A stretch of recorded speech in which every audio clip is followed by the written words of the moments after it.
On today's show, a crossover bonus edition of the show with Locked On Hawks and Locked On Magic, and in addition to that, Trae Young is officially an All-Star. The deadline is looming, and the Hawks play the Boston Celtics on Wednesday evening. We'll get into all that and more coming up. You are Locked On Hawks, your daily Atlanta Hawks podcast. Part of the Locked On Podcast Network. Your team every day.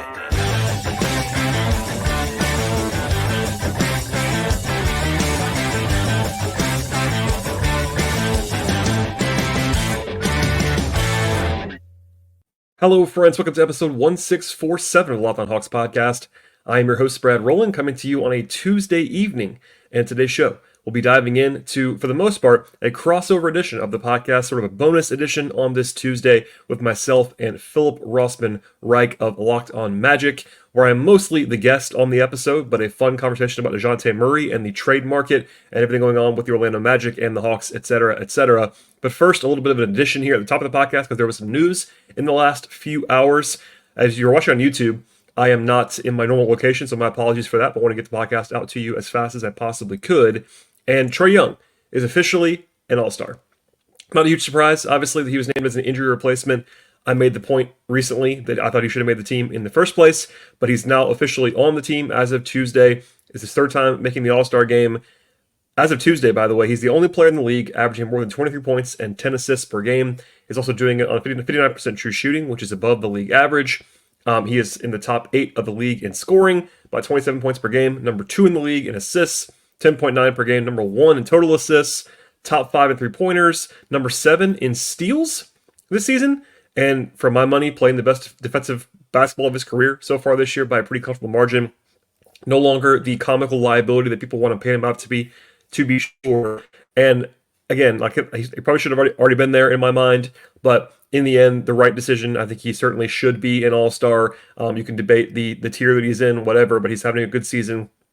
It's not really his fault. The Hawks are where they are at this point in time, and obviously that's some notable news, as he actually might be the only player for the Hawks involved in All-Star Weekend. Not officially at this point, but certainly right now he's the only one that I have heard of to be involved in any manner, because there's nobody in the Rising Stars game, etc., etc., but something for Hawks fans to look forward to in Indianapolis in about a week and a half.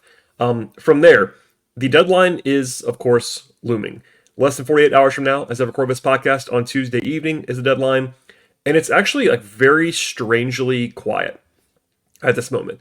I know Woj said this, Mark Stein, Chris Haynes, etc. Others have said this as well in the last couple days in their podcasts, in their writing. But it really is kind of oddly quiet across the board, not just the Hawks, like the whole league. Part of that is there's already been a couple of big deals that happened with Toronto moving Siakam and Anunoby. So those would have been like, headline-grabbing trades around the deadline. But I talked to people around the league from different teams and different markets, agents, all that stuff, and like basically everyone's kind of saying the same thing. It's pretty quiet right now. I will say it usually ramps up at some point, even if they're not hugely headline-grabbing trades. Something will probably happen between now and Thursday in the league. That does not mean the Hawks are going to make a trade, for sure. They'll still be involved on the phones. It's been reported as recently as a couple days ago that the Hawks are still maybe the most active team in the league, talking about all of their players, with the exception, of course, of Trae and Jalen. But they are asking for a lot, and that's not a bad tactic to take, obviously, with Dejounte in particular, but even with Capella, with Hunter, etc. They're kind of holding their asking prices right now. We will see if anybody meets those asking prices or if the Hawks end up dropping them a little bit between now and Thursday afternoon, but it's a waiting game. If there is stuff happening, I will dive in as fast as I can to talk about it on this podcast feed. But there you go on that front. Actually, I don't think there's a single new rumor in between yesterday and today, so that's just where we are at this point as of about 6 p.m. Eastern time on Tuesday. Also, the Hawks play basketball on Wednesday night. A very tough spot for the Hawks in general. They have to go on the road to Boston after this very long homestand in which they were in some friendly spots. This is not a terrible spot situationally, but certainly Boston is very good. They're the best team in the league by record, by net rating, by home record, by home net rating. They're top 3 in the league in offense and defense. They are very, very good. Not unbeatable. Certainly the Hawks can win if they play well. We saw them in the playoffs last year against Boston, although the Celtics are a little bit better now than they were then based on some transactions with Porzingis and Drew Holiday. But certainly a tough spot. The Hawks will be underdogs in that game, according to our friends at FanDuel, and we'll see how that one sort of unfolds. By the way, DeAndre Hunter is probable to play on Wednesday. And other than that, Capella and Mohamed Gay are still out, but no surprises there. So relatively clean injury reports. Drew Holiday is questionable for Boston as of this recording, so stay tuned for that. And if nothing else, we'll have a full breakdown as we always would on the podcast after that game on Wednesday. And with that, that's all I have on my own. The rest of the show was actually an interview that I recorded with Philip Rossman-Reich of Locked On Magic. I am basically the guest. It's a crossover episode, but certainly he is interviewing me for the most part, asking me mostly about Dejounte Murray, but some Hawks stuff, some third-team trade scenarios. It's a free-flowing conversation for sure about Orlando, about Atlanta, just a little bit of extra bonus content. It's actually a little bit longer than normal on this podcast. That's why it's sort of a bonus show on this Tuesday. So in between, I'm already going to have my full allotment and more of content between this weekend, where I was very busy. Also, the 2-part deadline preview I did with Andrew Kelly last week is still very relevant. Plus the game recap last night. I'll have a game recap on Wednesday, and then a show on Thursday, trade or not, and then of course Friday they play again and in Philadelphia, and then on Saturday. So it's been a very, very busy week already. It will be this week no matter what. So as a note, this was actually recorded over the weekend and before Monday's game, but nothing really changed between now and then. So keep that in mind, and just some fun listening for your Tuesday into Wednesday. Please subscribe to this show. If you're just finding us for the first time, normally I have a better microphone and I'm in a better sort of live situation on video, but hopefully you will stay tuned for future episodes. Ratings and reviews appreciated. Check us out on Apple, Spotify, YouTube, etc. Follow the show on Twitter/X at Locked On Hawks. Follow me there as well at BT Rowland. I also write about the Hawks regularly, share some audio, etc. at patreon.com/BT Rowland, or have some notes up there on the game against Boston on Wednesday. That's a good place to find. And again, please tell your friends about the show. If you know a Hawks fan in your life, friend, family, foe, whatever, share the podcast with them. I would definitely appreciate that in the meantime. All right, without any further delay, here's myself and Philip talking all things Hawks, Magic, Dejounte Murray, and much more. And here we go. And I am joined once again for the second time this season by our good friend from Locked On Hawks, Brad Rowland. Brad, how's it going? I know Saturday was a lot. How you feeling after Saturday's big win? Saturday was a lot. There was a lot going on in general. The Hawks have won 4 in a row, as you and I are talking, and they're playing better, so that's interesting. It's been a very strange season in Atlanta, but a little bit better vibes right now than there were a week ago. I probably shouldn't have dated this show as I just did for those that are listening. But you know, we have to plan things in advance. Atlanta does play Monday, so the storylines change game to game. That's how things go in the NBA. But Brad, it's obviously the big week. It is trade deadline week. Thursday is the deadline. This will run before then. I can promise that. But Atlanta is kind of the eye of the storm, it feels like, with a lot of things. There's been some big deals that have gone down already. Siakam to Indiana is probably the biggest one. But as we get closer to the trade deadline, it seems like everybody is waiting to see if Atlanta makes the big move of trading Dejounte Murray. And it feels like he is the biggest star that is at least available heading into the deadline. Atlanta, I believe, is sitting in 9th or 10th in the Eastern Conference. They're 10th in the Eastern Conference, I believe. But they're still able, if any team is capable of winning the play-in tournament from the 10th seed, it's probably this Atlanta team with the weapons that they have, including Dejounte Murray. And as Miami showed last year, all you have to do is get in the field. Where does Atlanta stand? Obviously this changes hourly, probably minute by minute, maybe, but probably not that frequently. But where does Atlanta stand as far as what they're thinking of doing with Dejounte Murray as we get closer to the deadline? Yeah, I think it's fluid in a way that is maybe not the best process all the time. Like, I think it's possible the Hawks might they're not going to pull them off the market, but I think they might be less motivated because they're playing better, which is one of those things that happens in the NBA. I think it's kind of short. That's kind of a short-term focus thing that I don't love process-wise, to just change your direction really at all based on a 4 or 5 game sample size. But they have won 4 games in a row, as we just talked about, and I think the consensus around the league has been all year long that the Hawks are better talent-wise than they've played this year, and I agree with that. So that process is a little bit strange, but I do think in general, this goes for really the whole roster outside of Trae Young and Jalen Johnson is available. Now, there are varying tiers of available. I think Dejounte is clearly the biggest name that's available for the Hawks. He has lots of suitors, the Lakers, etc., all that stuff. He's still out there. I'm sure they will be happy to take calls, and for the right price, they will move him. They're asking for a lot, and that makes sense. He's a really good player. But I think they're kind of in this wait and see, and they're trying to at least hold their cards close to the vest right now and say that they're not desperate to trade him, which is just good. You shouldn't sort of posture yourself in a bad situation. But I think they're certainly willing to trade him if the right offer comes along.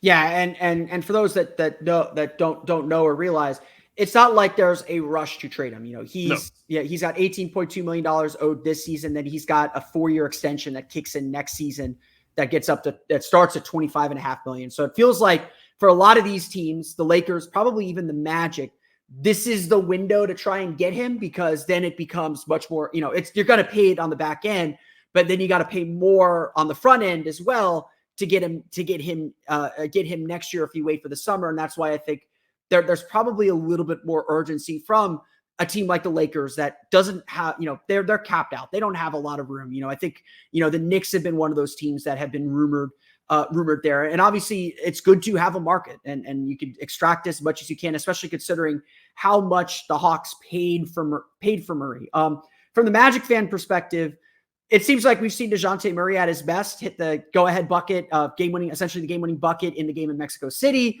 hit the buzzer beater in Atlanta a couple weeks ago. He feels like maybe not an all-star this year, but an all-star level player. Why hasn't it worked out in Atlanta between him and Trae Young? Is it just a matter of, they've had some injuries, they need some time to get the roster in shape around them, or is there just something that just doesn't mesh well between those two? Yeah, it's really interesting because, I think the consensus is now that the Hawks are not at least overjoyed with the way it's gone. And that does make sense. They haven't had huge success. Like, this is a team that was kind of in the same spot that it is now before they made this move. And when you make a big move like that, trading 2-3 picks, you want to get better, and they really haven't gotten better. That isn't the fault necessarily of Murray by any means. Like, he's still, like you said, a really good player, and it hasn't been a disaster. Like, I think there's maybe a narrative out there in some circles that like they can't play together. No, they've done okay together. It just hasn't changed the world that they were hoping to. I think the most simple way to put it is that Dejounte Murray is at his best. We've now seen that in Atlanta, where he has the ball in his hands and he's kind of playing point guard. It's not necessarily as clear as that, but with Trae Young is the point guard. He's the best initiator. He's their best offensive player, etc. And that's not going to change. I think Murray is so much more comfortable, is the way that I put that. Like, more assertive. He's just in his element more when he has the ball and he's kind of running the primary action. He's the guy with the ball in his hands. Now, the counter to that is that on a lot of teams, he isn't necessarily good enough to be the unquestioned number one on a good team. You kind of need a setup like maybe what the Magic have, honestly, someone like Paolo and Franz to be next to you, or maybe LeBron in LA, etc. I think that would maybe work better. But if Murray is your shooting guard, which is kind of what they're playing him at in Atlanta a lot of the time, he's a little small for that defensively. He's done, to his credit, I want to make sure to say this, he's done a good job buying in and taking more catch and shoot threes. He's improved his shooting. Like, he's kind of done what you needed to do off the ball. But I think in the end, they're not the most natural fit. They never were. And I think the Hawks, the more negative side, I suppose, is that the Hawks were hoping that he was going to fix their defense on the perimeter, and that has not happened. So he's not been as good defensively as they hoped. And offensively, it's okay, but I think Murray's still, at his core, an on-ball point guard, and that's just kind of what he still is.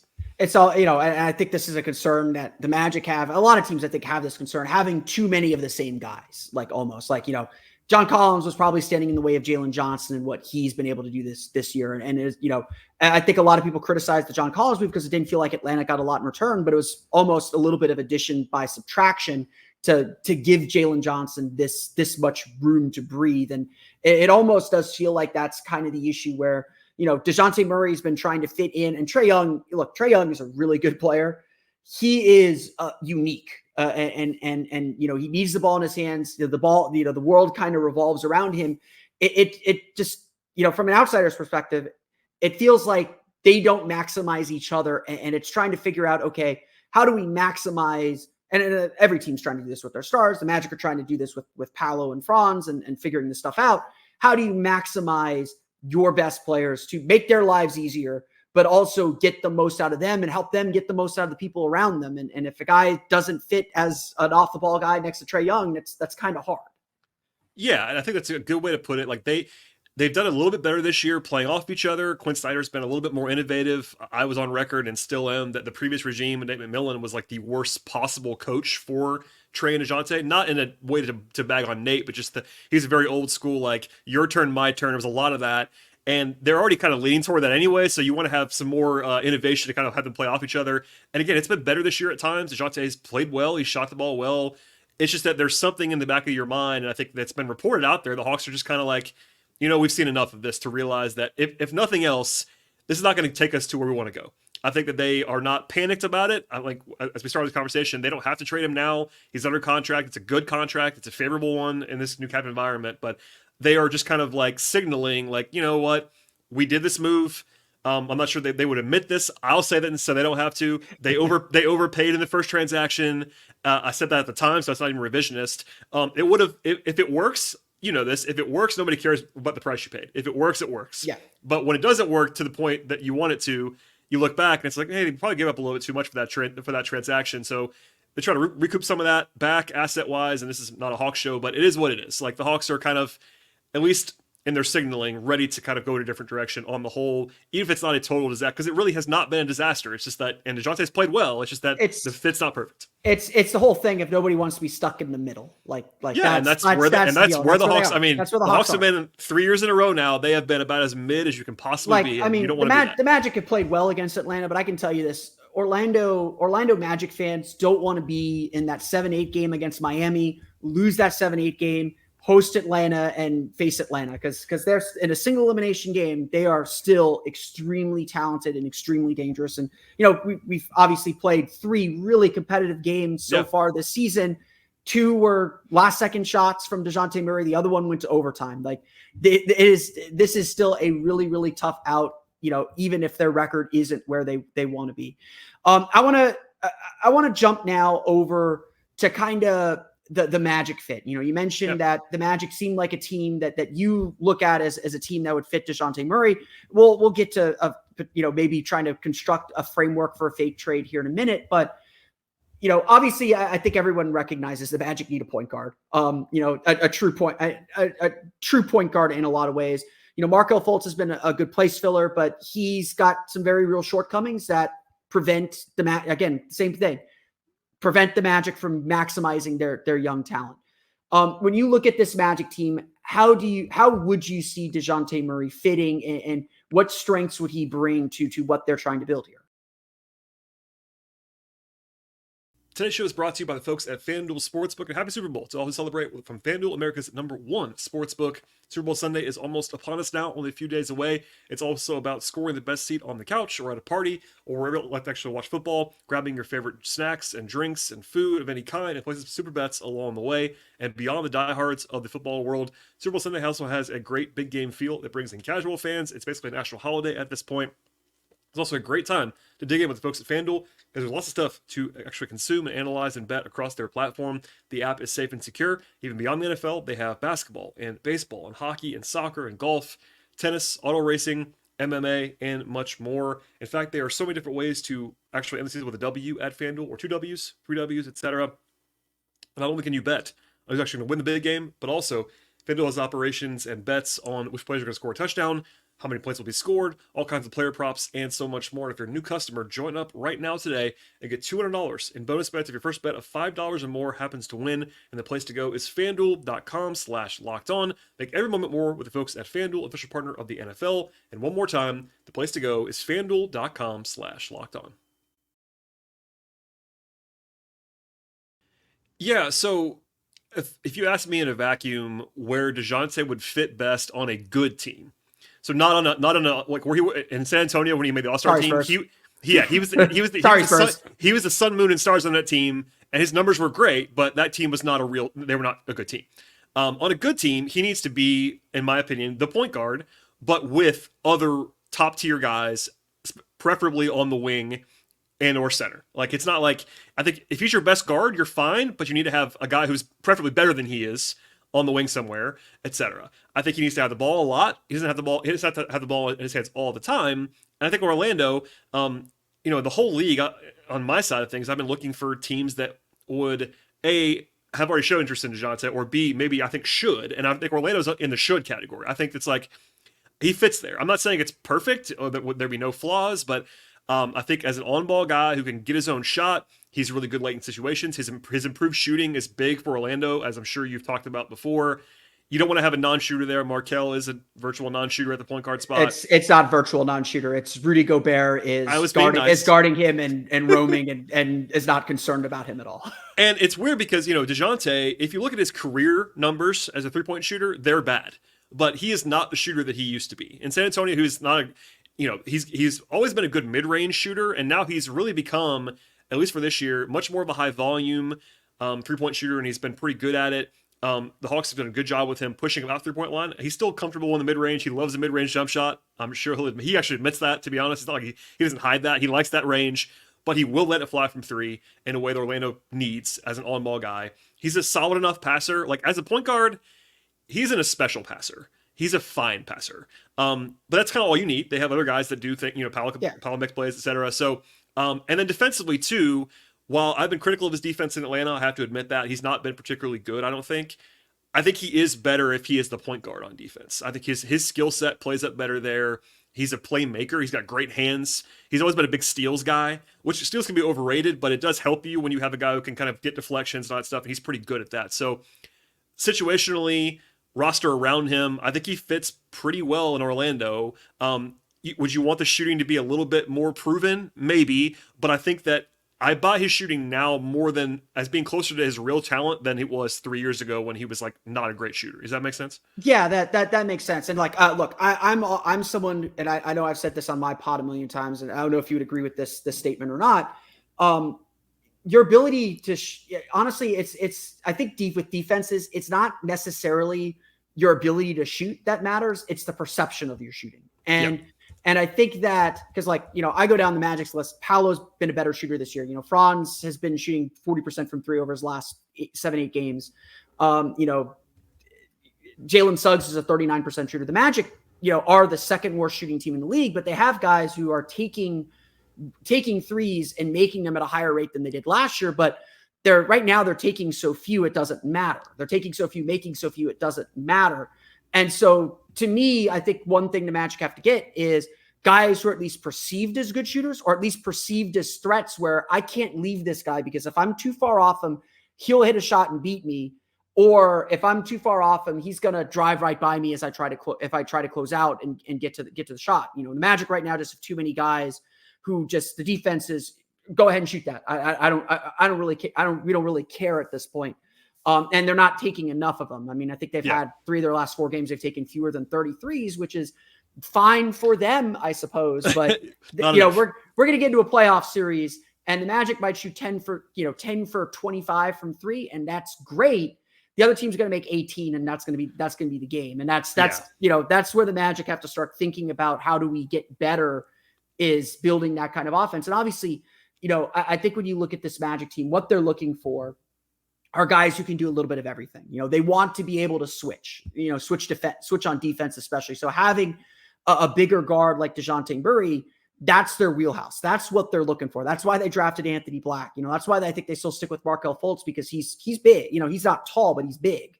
Yeah. They want to be able to just envelop guys. You mentioned the steals thing. They're very big on deflections and forcing turnovers. They're especially if they somehow have Jonathan Isaac behind them, they're fine overplaying and extending pressure, knowing that they can clean up on the back end. And so, I definitely think Murray is a guy that at least on the surface fits what this team's trying to do. He can run the point. He can calm the team down, which is, I think, a bigger thing that this young team needs, especially. He's another scoring threat, which is another, just takes another bit of pressure off of Paolo, because, Paolo sees a ton of double teams. They run a lot of stuff with Franz on the same side just to try and convince the defense not to crash down on him. Having another guy like that, it would be huge, especially with the passing that this team has. And, I've said this, I think, to a lot of people offline. I'll say it officially on the podcast.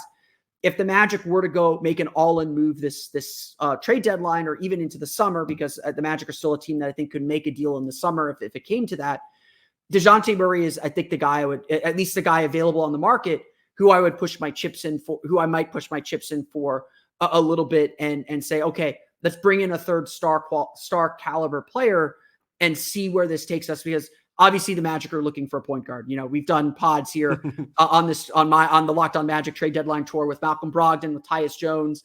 Markelle Fultz is a free agent this summer. I think all of us sense that finding a point guard is the next step for this team, or the next need to fill for this team as they try to figure out what this actually looks like.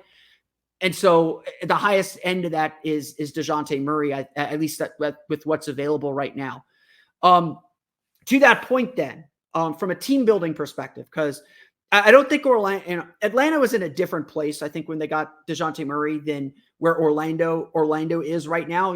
Obviously Atlanta coming off the high of the Eastern Conference Finals trip in the 2020 season.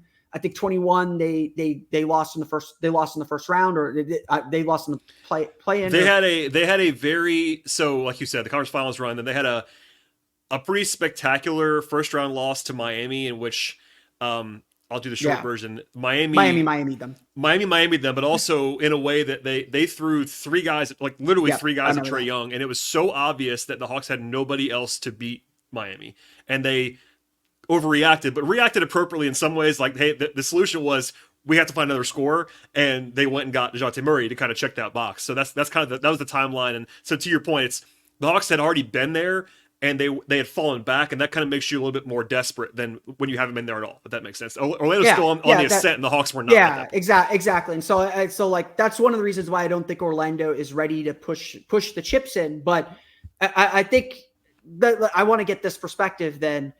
How do you know when it's time to push those chips in and go all in? Because you're right. Like, I remember that series, they were sending 3 to Trae Young. It was just like the Hawks need to give Trae Young some help. They need another guy who can handle the ball, and maybe handle the ball, kind of help him out a little bit. Like John Collins wasn't doing it, obviously.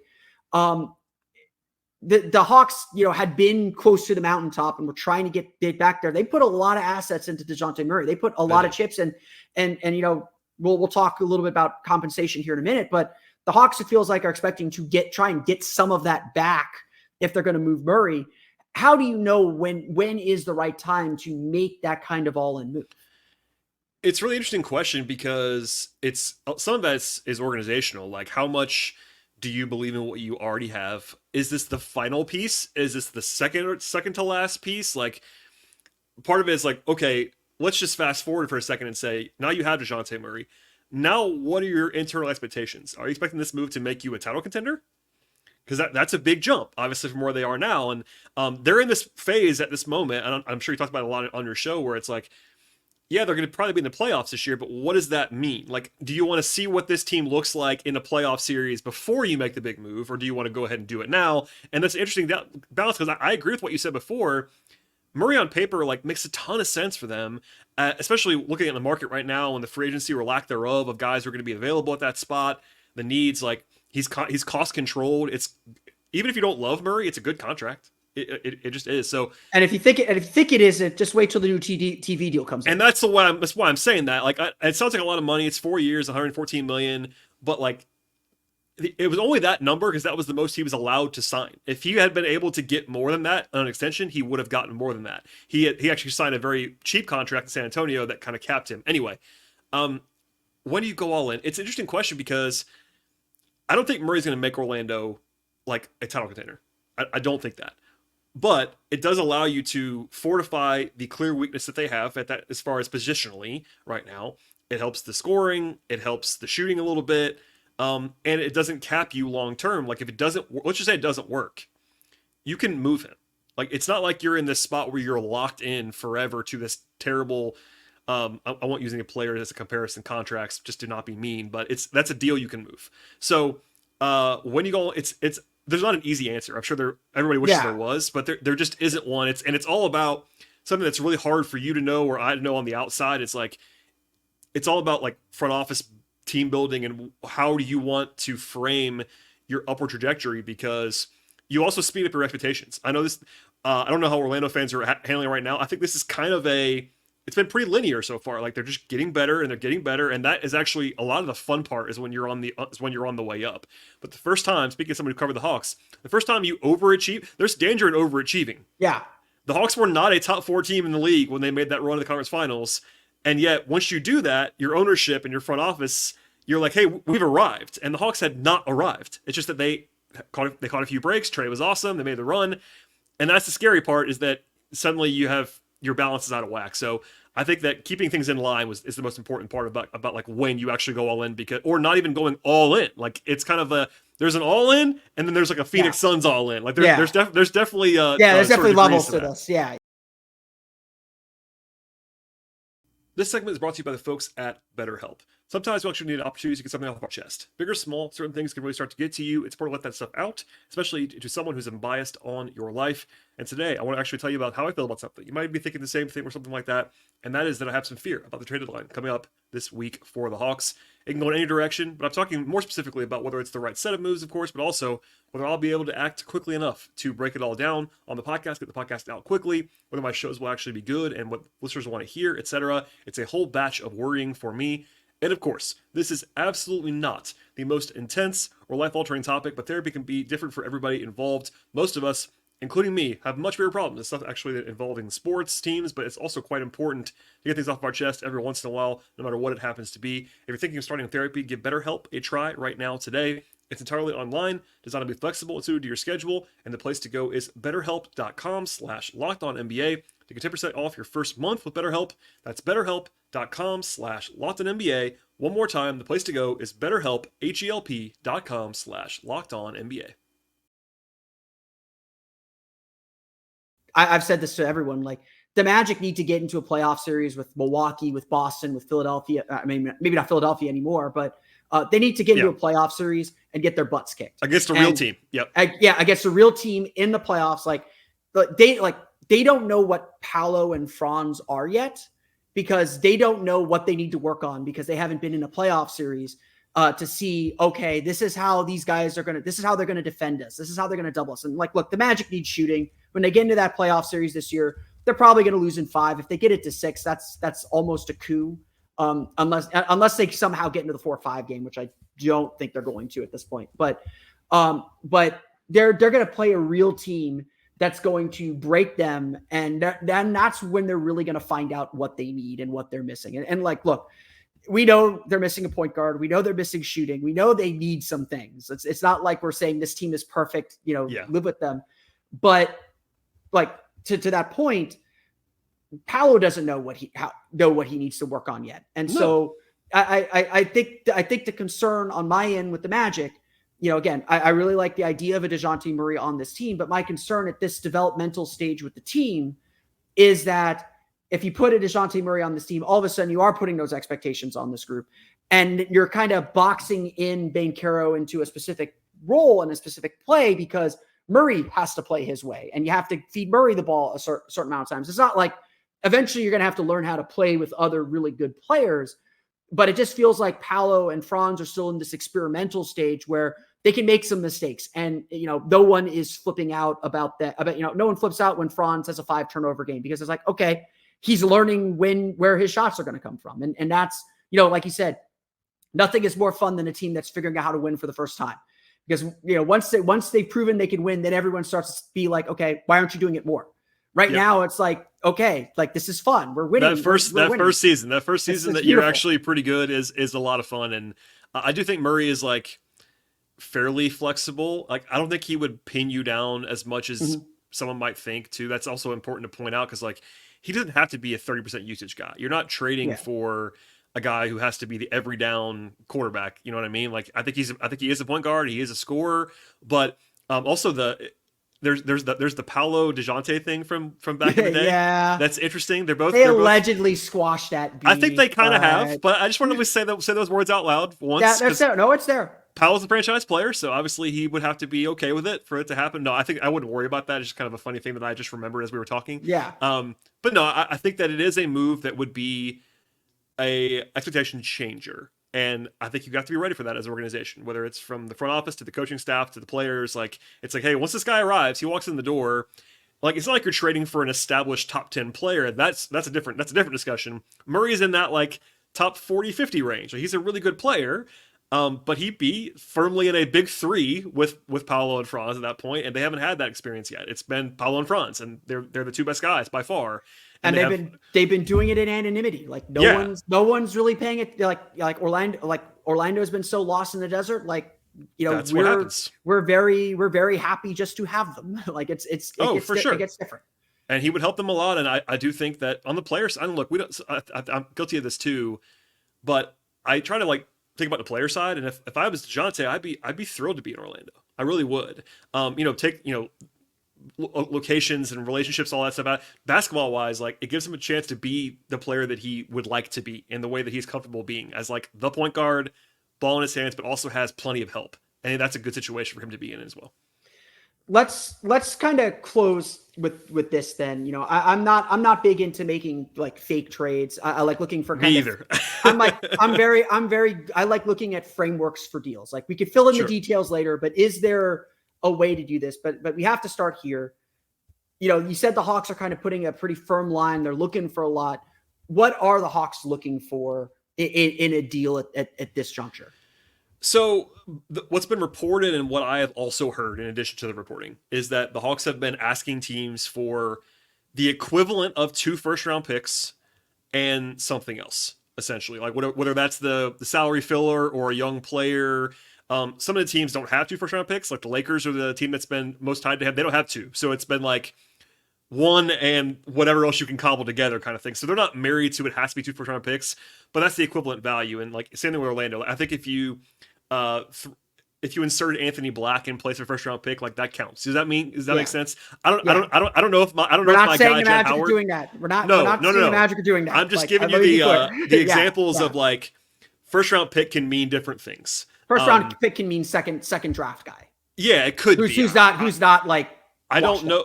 Yeah, like because for instance, the Lakers have been trying to offer them Jalen Hood-Schifino, who was a first round pick this last year. I don't think he has the value in a vacuum of a first round pick right now. I don't know if Jet Howard would have the first round pick patina in a trade right now after not playing really at all this year. But like he'd be interesting. That's a guy that's like interesting. That's what the Hawks want to do. Yeah. And Orlando has picks. They do actually have picks versus some of these teams that don't. So that's the asking price. Of course, you have to match salary. One of the advantages now is that he's only making $18-ish million this year, so it's a little bit easier to do that.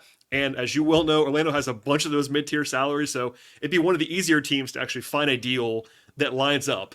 I don't know what the Hawks want on the Magic roster. That's the question. But they do have different combinations in a way that like there's a lot of different ways to get it done. I would imagine. And like this this is a problem that I've brought up with a lot of people. Like the Magic do have a lot of these kind of mid-tier salaries, but like I imagine Atlanta, if they're trading Dejounte Murray, they still want to be competitive. Like they're still in the play-in chase. They don't want to lose that play-in spot. They can't waste a year of Trae Young if they would prefer not to turn Murray into nothing for this year. Like there are ways for them to do a deal that would do that. I think there's a deal with the Knicks that was discussed at one point for like Evan Fournier, but even then they were getting Quentin Grimes in the deal. Quentin Grimes is not a spectacular player, but he would help you now. Contribute. Yeah. He's not a total zero. I think that to your point, they don't want to bottom out right now. They'd like to be competitive this year, and they also know that trading Dejounte isn't going to make them better in the short term. It's more of a retooling effort, but they don't want to just get nothing back in the short term if they can help. Yeah, and so to that point, like this is the bigger problem that I think the Magic have is the guys that they have to offer that would match Dejounte Murray's salary are Jonathan Isaac, who might be recouping some value, but I don't think the Magic want to trade him with how good he has been when he's been healthy. They got Markelle Fultz, who's an expiring contract, which might be valuable in a bad free agent class, but also there's a reason the Magic are trying to get off Markelle Fultz or trying to move on from Markelle Fultz. It's Wendell Carter, who, is only at $13 million. Atlanta product. He might be someone that is of interest to people, but the Magic would want a center back in return. I don't think Clint Capella does it for them. It's, Gary Harris, who's an expiring $13 million contract. He's been hurt most of the year. The guys that the Magic have that would help them get, Chumo Keke, another Atlanta area guy. Yep. But like he's been out of the rotation for essentially a year and a half, 2 years. The Magic don't have necessarily the high salary guys to get them to make Atlanta make the deal. if that makes sense. Unless Jonathan Isaac or Wendell Carter is on the table, which you know, I always, as always, to get something good, you got to give up something good. I don't think the Magic are ready to sacrifice those guys. Yeah, and I understand that too. I do think I don't know if we were talking about Wendell in particular. I do think that the Hawks should have interest in Wendell Carter because I think they're trying to move Capella for salary reasons and fit reasons, and they've already paid Okongwu. But I think Okongwu and Wendell are actually really interesting together. Putting that aside, I think it's not likely for that to be a package for Wendell to be included. I do think Markelle Fultz would be kind of interesting. Mostly as expiring, but he could help. I mean, he could play a real role for the Hawks right now. He wouldn't be as good as Dejounte in that role, but because he can handle the ball a little bit, he can defend. That's not a zero. Like there's been a deal that's been talked about. I'm not saying it's close by any means, but like with Dinwiddie coming back from Brooklyn, kind of similar, like different player than Fultz, but an expiring contract, a guy that the Hawks probably don't want to keep necessarily with desperation, but someone who could help them now. He could play for them now. Fultz can play for them now. And yeah, the other, I mean, Gary Harris is kind of similar. Like, could he play some minutes for the Hawks? Sure, he could. Is that terribly appetizing? Probably not for the Hawks as a return for Dejounte. Same thing with Joe Ingles. All those guys. But it is what the Magic probably have, and I think this is the case for a lot of the deals that they might be involved in. What the Magic have is their draft picks. Like, what was that stat that came around? It was like between the Spurs, Magic, Pistons, Thunder, and Rockets, they own 75% of like future firsts for the next 5 years or something like that. The Magic and the Magic are like on the low end of that. Yeah, the combination of things the Magic have that would be interesting in a Hawks deal is less about the current players. It'd be more about they have expiring contracts, whichever ones you want to pick, they have them, and then they have young guys. If you want to, obviously Anthony Black is kind of in an interesting tier of his own there, but you have Jed Howard and you have picks, and those are the three things you have. And it's not a bad combination of those things. It's just that whether the Hawks whether the Magic want to take Anthony Black off the table is interesting in this conversation. Picks are interesting. Like, obviously, they would have no problem offering 2 first-round picks. A lot of these teams can't get to 2, and Orlando could offer them 2 real, unfake two first-round picks. And I think the Magic are probably very actively shopping or willing to include the 2025 Denver pick that they have, which is not a good pick, but it's a real pick. It's going to convey. It's a real pick. Yes. Yeah. And then honestly, I know this draft isn't the craziest good draft. Like, the Magic aren't playing a draft pick from this year. Like, I don't know, you don't just throw away a first for anything. And that first is probably going to be in the 16, 17, 18 range, maybe. But why wouldn't I would think the Magic would at least be more open to trading that pick than they have been in the past, because Jed Howard's not playing. And presumably you're trying to open some space for him to play next year after he gets kind of a gap year in the G League. Yeah, and also, this is not something that I necessarily agree with, but a lot of the sentiment out there about this draft being bad, and I do agree with that. It's a middle draft. I do agree with that. Yeah. The draft is not a good draft, but why I'm saying I don't necessarily agree with it is that the middle of it's fine. Like, I think where the Magic are going to pick is a fairly normal draft position. It's the top that's a disaster in this draft. That's not good. Yeah. So, I think it's not Anthony Bennett bad. Let's be clear. Yeah, it gets described as this terrible draft, but it's really the top. The rest of it is kind of normal. So the equivalent value of the 16th pick, what you said, 18th pick, whatever it's going to be for Orlando, that's still a real pick. The Hawks are looking at that. Well, the Hawks are owed a pick by the Kings in that exact same range, so I'm tracking that range already. And it's like, this is a pretty normal first round spot. And to your point, I think Orlando, that would be interesting. I would imagine, all things equal, the Hawks would probably not love that one because they already have potentially 2 first-round picks in this draft. They have their own, and they have the Kings pick, which is likely to convey. Again, that's nitpicking way down the road and at the end of the conversation, but I think that they might be asking for 2025 or 2027 or something like that. And the Magic obviously have those picks. They have that weird Phoenix Washington pick that will convey, but it's the more favorable of whatever the second Phoenix Washington. Phoenix Washington it's a weird. I looked briefly and I was confused by it, but it's a weird one. Like I even forgot that they had it. The last point I want to bring up is one thing that I think at least Magic fans have talked about, because like you said, the teams that are the favorites to get Murray, the Lakers, the Knicks, they're going to need some help. Do you view the Magic as a potential third team that could get involved in helping facilitate Murray elsewhere?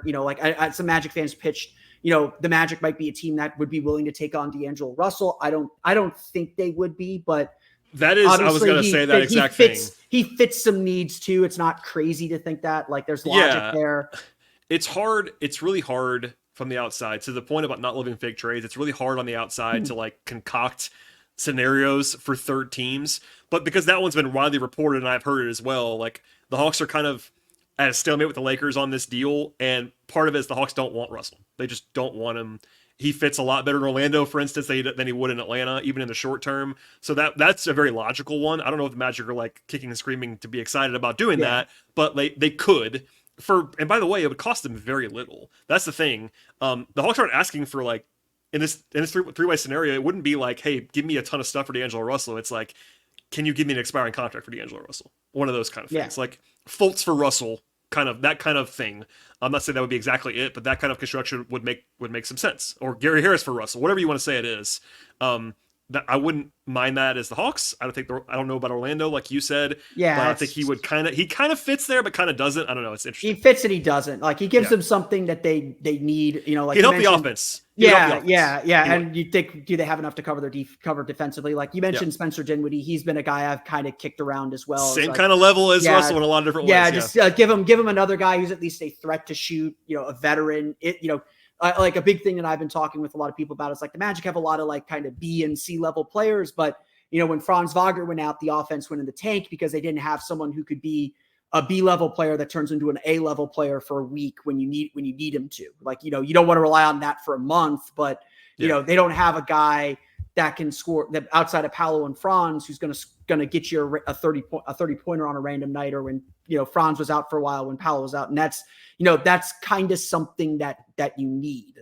You need to play at a high level and you survive an 82 game season. But I actually think Russell might be underrated now in a vacuum. And I've never been a big fan of his, honestly, but I think the reason why for the Hawks is that he just can't play with Trae. Like that doesn't make any sense. So I think, put him next to Jalen Suggs, it's different. He would be, or even next to Fultz. Like he makes sense with multiple guys in Orlando in the way he would not next to Trae in Atlanta. So didn't want to dive too deep into that rabbit hole, but it does feel like there is a framework. Like there is a path to. There are many frameworks. Yes. And that, again, my big thing when I get into these trade discussions is like, okay, we'll worry about the details, but can you make the math work?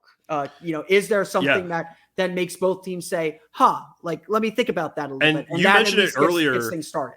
You said quickly earlier, I'll get out of your way. This is also a deal that could happen this summer. Yeah. I know that's not sexy in the next few days, but if the Magic don't like what they see in the playoffs and the Hawks keep Murray, which certainly could happen, these two teams still match up fairly well in July or June if they want to at the draft or in July. Like that's a non-zero possibility, I would say, of both sides kind of coming like, hey, Orlando might be more in buying mode this summer, and then the Hawks might still be looking for takers on Dejounte. So that's 5 months away, but like that could be on the radar too. So save this. So save this podcast. Put the link put your link in your too many tabs. Save it. Come back to it after the season. And tell a friend. Yeah, tell a friend. Yeah. The only other thing, and again, like you mentioned, you hinted a little bit with the Paolo Dejounte history. The only other thing, and I brought this up when I talked to Tony East of Locked On Pacers when we chatted about Buddy Hield. The Magic and Hawks are also still kind of competing for the same spot in the East. I'm sure Atlanta. Trae Young is an all-star level player. I'm sure he'll be one of the replacements for the all-star team if he wants it. But I'm sure Atlanta still views itself as, hey, we should be the 6th seed next year. Like we're still a top 6 team in the conference. We had a bad year, but we're still top 6 team in the conference. They're not likely, kind of like with, I spoke about this with Tony East of Locked On Pacers, is like, why would the Pacers give the Magic a really valuable player so that they can pass them in the standings? And people don't talk about that aspect enough. Because like they think like, oh, divisions don't matter anymore. Like, why would you care about this stuff? But like, you don't want to help your direct competition. Yeah. A lot of teams don't care and some do is the way I would say. And I don't exactly know what the Hawks feel. It's the new front office about, because it hasn't come up yet about like, do you want to trade with a relative rival of yours? Like Daryl Morey is like, I don't care. You know what I mean? Like he'll trade with whoever it is. And if it makes your team better, it makes your team better. But at the end of the day, you want to make your team better. Like that's what matters.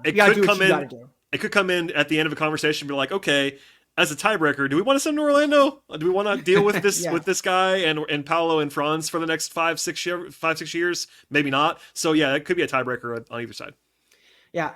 Brad, I want to thank you for jumping on, telling us a little bit about Dejounte Murray, about where he stands ahead of the trade deadline. We'll see if this is still relevant after February 8th. It might be, like we said, but good luck to you. Good luck to you the rest of the season. The rumor mill is almost done spinning. Almost. Almost. Thanks for having me.